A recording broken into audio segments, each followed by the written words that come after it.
The summer of 1914 marked the tipping point, a moment when Europe unknowingly set itself on a path to devastation.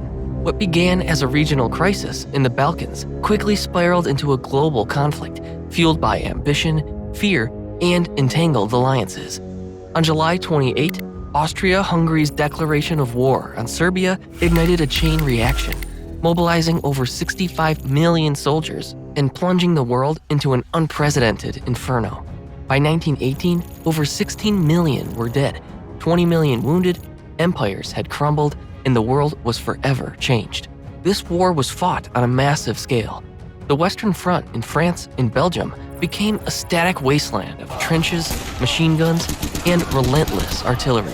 The Eastern Front saw vast armies clashing in rapid, deadly advances, while the Italian Alps and Gallipoli brought brutal mountain and amphibious warfare. Beyond Europe, colonial territories in Africa and Asia became battlegrounds, while the seas saw fierce naval warfare, with submarines disrupting vital supply lines. Entire economies transformed into engines of destruction, producing millions of rifles, billions of bullets, and modern weapons like airplanes and tanks.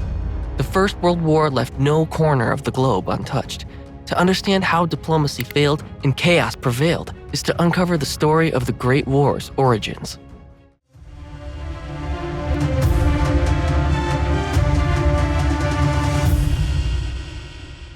In the decades before the First World War, Europe became entangled in alliances, consumed by nationalism and armed for conflict. By 1914, two major blocs dominated European politics. The Triple Alliance, formed in 1882, united Germany, Austria-Hungary, and Italy. Germany sought allies to avoid isolation. Austria-Hungary relied on German support to suppress Slavic nationalism, and Italy, though hesitant and self-interested, aimed to gain territory. Opposing them was the Triple Entente, finalized in 1907, which bound France, Russia, and Britain. France sought protection from Germany after its Franco-Prussian War defeat. Russia aimed to defend Slavic nations in the Balkans, and Britain encountered Germany's growing naval ambitions. These alliances were rooted in fear and distrust. Germany feared encirclement, France wanted revenge, and Alsace-Lorraine, Austria-Hungary struggled with rising nationalism, and Russia saw itself as Serbia's protector. Britain viewed Germany's naval buildup as a threat. Ironically, alliances meant to maintain peace created a system where any regional conflict could spark a global war. Nationalism and imperial ambitions worsened instability. Serbia's goal of uniting Slavs threatened Austria-Hungary, and colonial rivalries between France, Britain, and Germany fueled tensions. The arms race made war feel inevitable.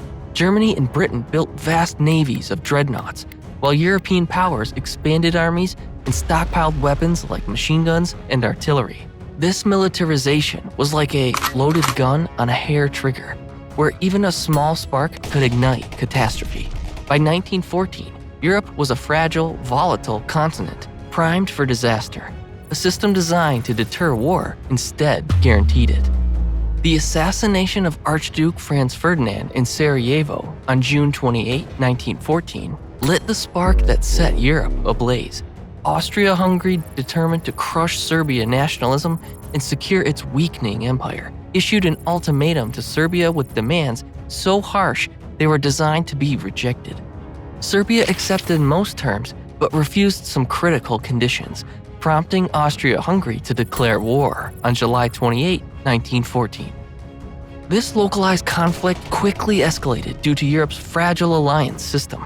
Russia, viewing itself as the protector of Slavic nations, mobilized its forces to support Serbia. Germany, Austria-Hungary's closest ally, saw Russian mobilization as an act of aggression and declared war on Russia on August 1. 2 days later, Germany declared war on France, Russia's ally. Germany's Schlieffen Plan aimed to quickly defeat France by bypassing its heavily fortified eastern border through neutral Belgium. The plan sought to outflank French defenses, capture Paris, and end the war before turning east to face Russia. However, violating Belgian neutrality inevitably brought Britain into the war. Kaiser Wilhelm II, aware of the danger, tried to avoid escalating the conflict. After conversations with his cousin, King George V of Britain, Wilhelm expressed doubts about invading Belgium, knowing it would provoke British intervention.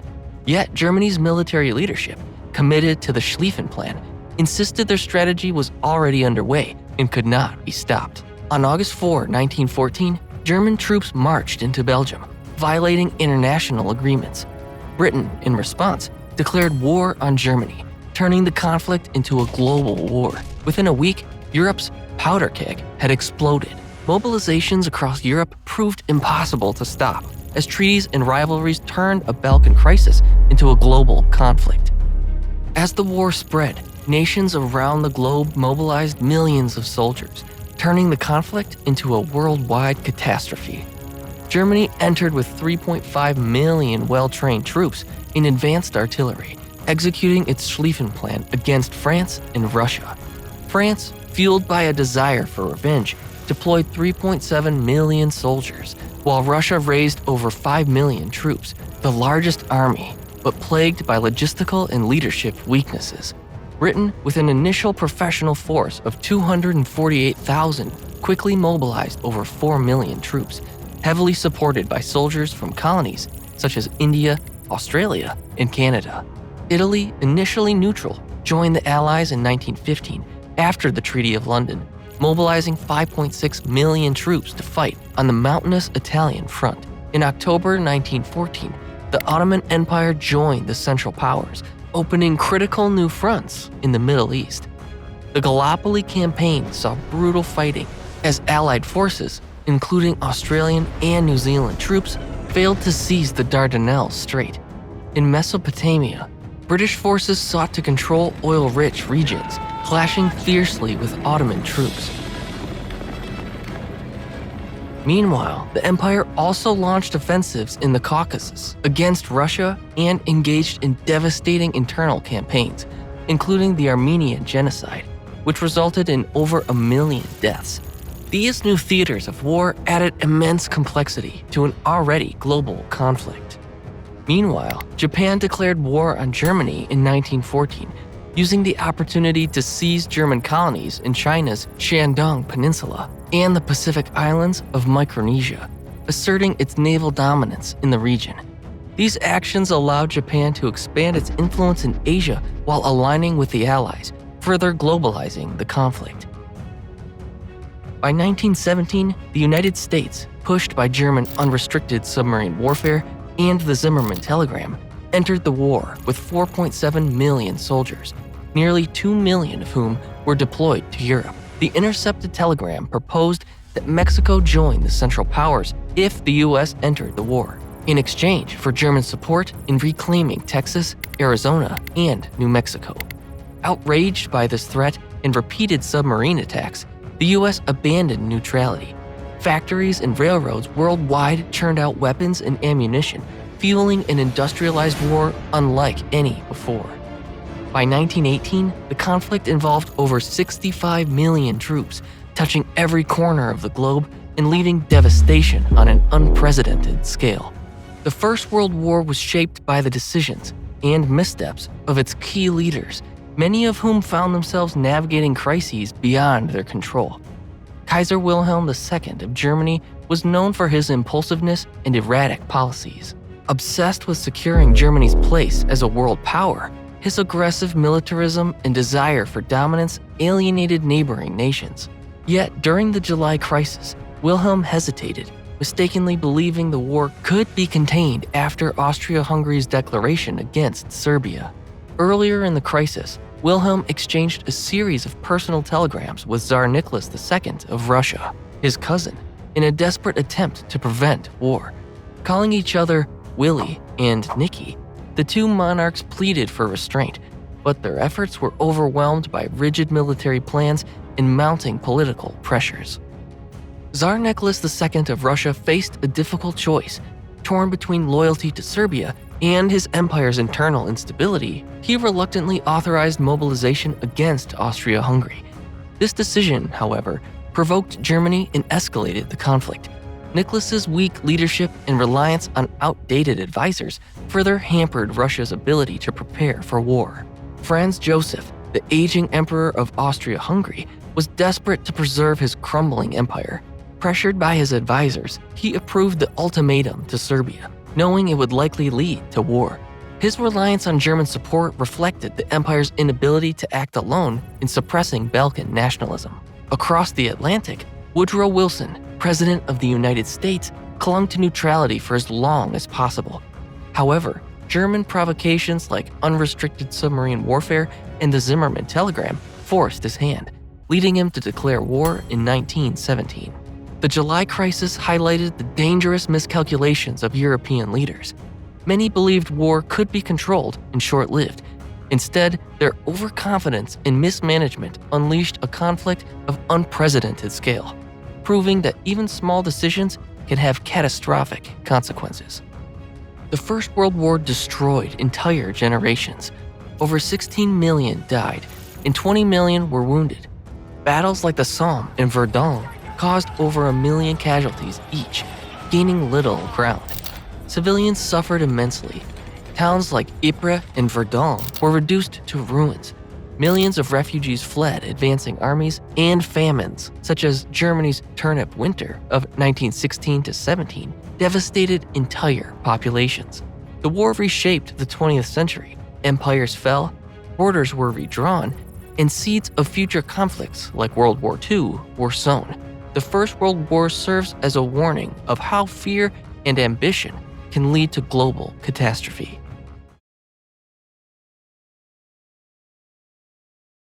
At dawn on September 5, 1914, a single torpedo ripped into the British cruiser HMS Pathfinder near the Firth of Forth in eastern Scotland. In that instant, German submarine U-21 signaled a radical shift in naval warfare. Battleships and cruisers were no longer the only masters of the sea. Submarines, stealthy, precise, and devastating, had arrived. Over the following weeks, a string of lightning-fast attacks drove home this chilling new reality. Over the next few weeks, Germany's U-boats delivered a series of lightning-fast attacks that drove home this chilling new reality. On September 22, just off the Dutch coast, U-9 torpedoed HMS Aboukir. Then, while rescue operations were still underway, struck again, sinking HMS Hogue and later HMS Cressy. Less than 1 month later, on October 15, U-9 targeted another cruiser in northern waters, HMS Hawke, adding to the rising Allied casualties. Then, on October 18, U-27 shocked observers by sinking the British submarine E-3 in a rare sub-on-sub encounter. By late October, 6 Allied vessels have been sent to the bottom in a span of just over 6 weeks, claiming more than 2,200 lives. Each attack underscored one daunting truth: no ship, whether on the surface or beneath it, was safe from Germany's stealthy undersea threat. Thus began the world's first true submarine war, an era in which underwater technology would dominate the oceans, and every admiral's worst nightmare would lurk just below the waves. Long before steel-hulled U-boats prowled the seas, the first seeds of underwater warfare were planted during the American Revolutionary War. In 1776, a tiny one-manned craft called the Turtle attempted to stealthily attach explosives to British warships. Though it ultimately failed, the Turtle's design introduced core concepts: ballast systems, manual propulsion, and submerged attacks that would inspire future inventors. Fast forward to the US Civil War, where the H.L. Hunley gained fame as the first submarine to sink an enemy vessel. In 1864, it torpedoed the USS Housatonic off the coast of Charleston, South Carolina. Yet this triumph quickly turned tragic when the Hunley itself disappeared soon after, taking its entire crew to the ocean floor. Despite these grim setbacks, both the Turtle and the Hunley proved a crucial point. Stealth and submersion held enormous potential in naval combat. Their legacy laid the groundwork for more advanced, diesel-powered submarines of the early 1900s. Lethal, far-reaching, and built for stealth, by 1914, Germany fielded around 30 operational U-boats, each designed with long-range capabilities and surface speeds of about 15 knots. Coupled with an operational depth nearing 100 meters, these submarines could strike convoys or warships far from home bases, then slip beneath most Allied responses. Their advanced torpedoes and deck guns made them a dual threat in any theater, whether patrolling the North Sea or venturing into the Atlantic. Although Britain boasted a larger force, roughly 74 submarines, they were geared toward coastal defense, limiting their oceanic reach. France, with around 50 vessels, and the United States, with about 20, also tended to emphasize local waters, leaving no direct match for U-boats' lethal mix of range, firepower, and stealth. Early in the conflict, that combination gave Germany's submarines an undeniable advantage at sea, redefining how modern navies would wage war below the surface.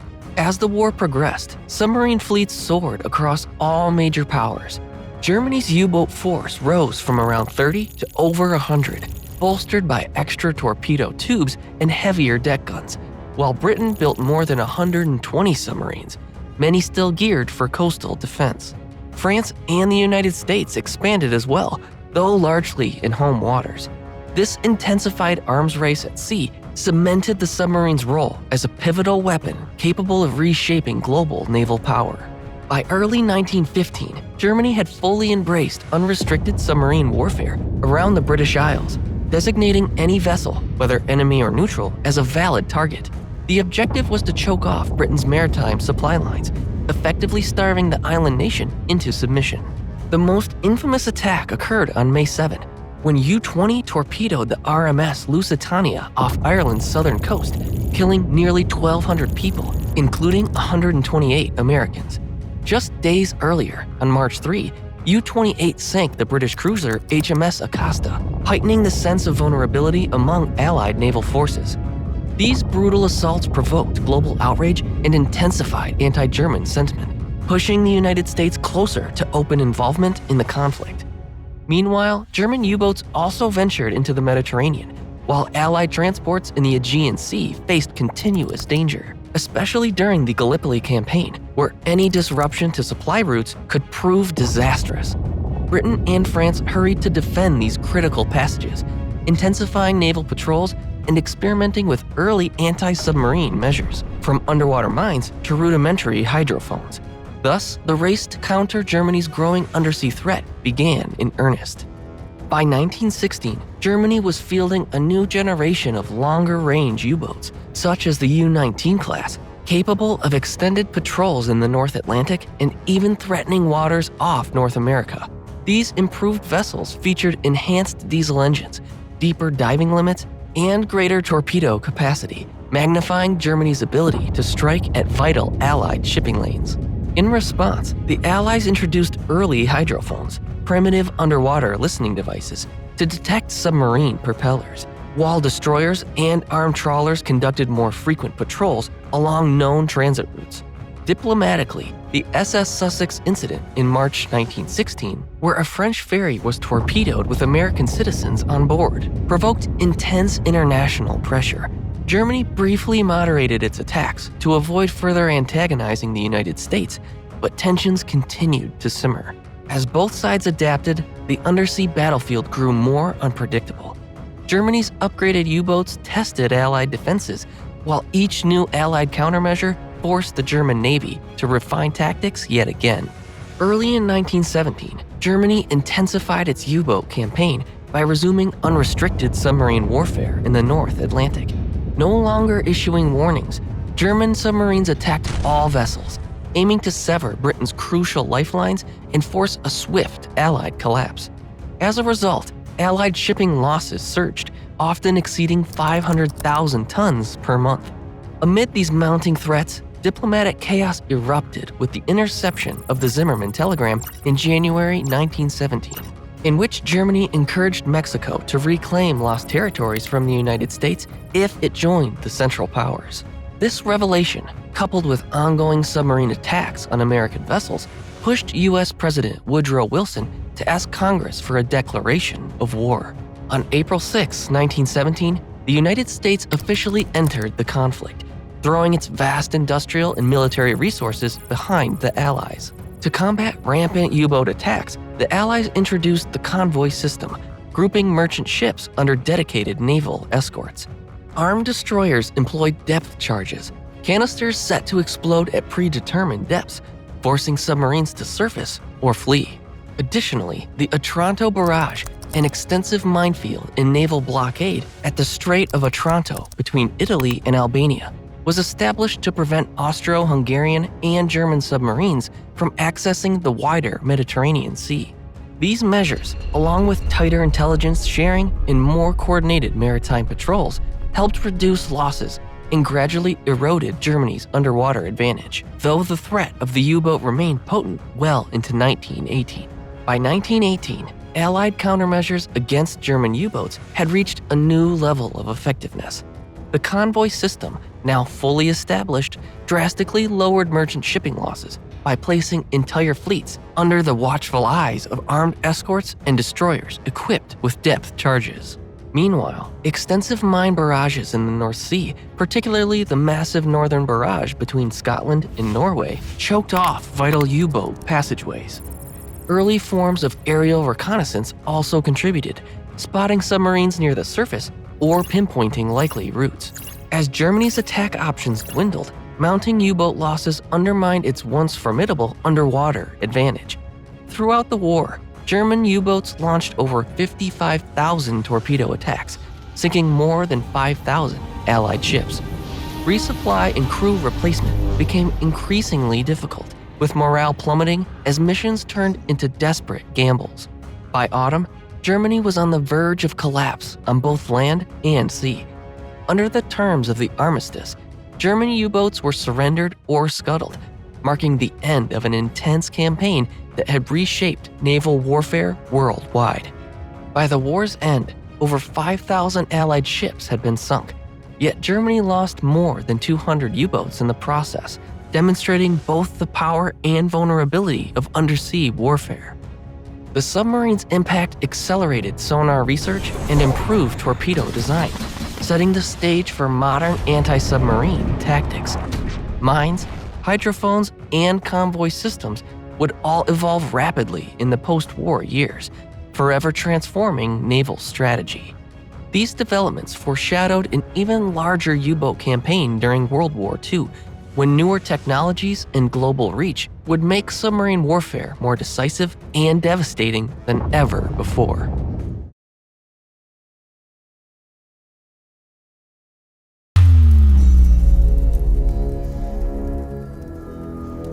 The guns fell silent on November 11, 1918. It was a Monday, and the battle for the future had just begun. World War I didn't just end empires, it redrew borders, redefined nations, and planted the seeds for the conflicts that shaped the 20th century. How did one war change the entire world? By the end of 1918, the world was at a crossroads. 4 years of relentless war had left nations shattered and societies drained of resources and hope. Entire cities lay in ruins. Economies were on the brink of collapse, and millions of lives had been lost. The great empires that once dominated the globe, the German, Austro-Hungarian, Ottoman, and Russian, were in freefall, torn apart by revolution, defeat, and internal division. For centuries, these empires had defined the political and geographic order of the world. But as the fighting ended, their collapse left a power vacuum, setting the stage for one of history's most dramatic reshaping of borders. In the wake of war, a new world was born. But at what cost? And how did the choices made in 1919 set the course for future conflicts? As the First World War drew to a close in late 1918, the Central Powers were in disarray, grappling with internal collapse and external defeats. Germany faced revolution as its people, exhausted by war, demanded change. The abdication of Kaiser Wilhelm II on November 9, 1918, marked the fall of the Second Reich, paving the way for the formation of the Weimar Republic. Democratic forces pushed for peace, hoping to stabilize the nation amidst chaos. For many Germans, the war's end felt like a betrayal. Although their armies had not been decisively defeated on the battlefield, the signing of the Armistice created the perception of a politically imposed surrender. This narrative fueled the "stab in the back" myth, which wrongfully blamed Germany's defeat on internal enemies like socialists and Jews, rather than military shortcomings. This myth would profoundly shape post-war German politics, sowing the seeds of future extremism. Elsewhere among the Central Powers, Austria-Hungary crumbled under the weight of ethnic tensions and internal divisions, splintering into multiple new nations. The Ottoman Empire, already weakened by uprisings and military defeats, faced further fragmentation. Across the Central Powers, economic devastation compounded political instability, leaving populations hungry and desperate. On November 11, 1918, the Armistice of Compiègne brought an end to the fighting in World War I. The armistice imposed strict terms on Germany, including immediate demilitarization, the surrender of heavy weapons, and the withdrawal of troops from occupied territories. Allied forces also took control of strategic areas like the Rhineland, ensuring Germany could not launch further offensives. The armistice set the stage for the Treaty of Versailles, signed on June 28, 1919. The treaty's terms were harsh. Germany was forced to accept full responsibility for the war under the War Guilt Clause, pay massive reparations, and endure severe territorial losses, including Alsace-Lorraine to France and portions of land to Poland and Belgium. The Rhineland was permanently demilitarized to act as a buffer with France, and Germany's army was restricted to 100,000 troops with no tanks or aircraft. As the treaty was debated in the United States, Woodrow Wilson issued a stark warning, quote, "If we do not end the present quarrel by a settlement, it will only be a preparation for another quarrel." Wilson's vision for peace, outlined in his 14 points, emphasized self-determination for nations and the establishment of a League of Nations to prevent further conflicts. Despite Wilson's leadership in crafting the treaty, the U.S. Senate refused to ratify it, largely due to fears that the League of Nations would entangle the U.S. in foreign wars. The United States signed separate peace treaties in 1921, remaining outside the League, which weakened its authority and effectiveness. The Treaty of Versailles aimed to ensure lasting peace, but its punitive terms instead created resentment and instability, particularly in Germany, setting the stage for future conflict. Wilson's fears of unresolved tensions would prove tragically prescient. The aftermath of World War I saw the disintegration of old empires and the redrawing of global boundaries, fundamentally altering the geopolitical landscape. The Austro-Hungarian Empire, once a sprawling multi-ethnic state, splintered into several new nations. Austria and Hungary became independent countries, while Czechoslovakia and Yugoslavia emerged as states designed to unite ethnic groups. However, these borders often ignored cultural complexities, creating internal tensions. The October Revolution of 1917 and the ensuing Civil War tore the Russian Empire apart, leading to the Treaty of Brest-Litovsk in March 1918. Russia ceded Finland, Estonia, Latvia, Lithuania, and Poland, which became independent states. While these losses and internal chaos weakened the emerging Soviet Union, it remained determined to reclaim influence in the future. Italy's post-war gains, including South Tyrol and Istria, fell short of promises made in the Treaty of London, 1915. The failure to secure Dalmatian territories fueled nationalist resentment, which would later contribute to the rise of fascism under Benito Mussolini. After World War I, Cameroon and Togoland were divided between Britain and France under the League of Nations mandates, with Britain taking smaller portions of each. Namibia was assigned to South Africa, part of the British Empire, under a similar mandate. Meanwhile, France expanded its influence in West Africa, taking the majority of Cameroon and Togoland previously under German rule. In the Pacific, Japan extended its influence by taking over former German territories, including islands in the South Pacific. These acquisitions not only bolstered British and French colonial power, but also fueled resentment in Germany, laying groundwork for future tensions.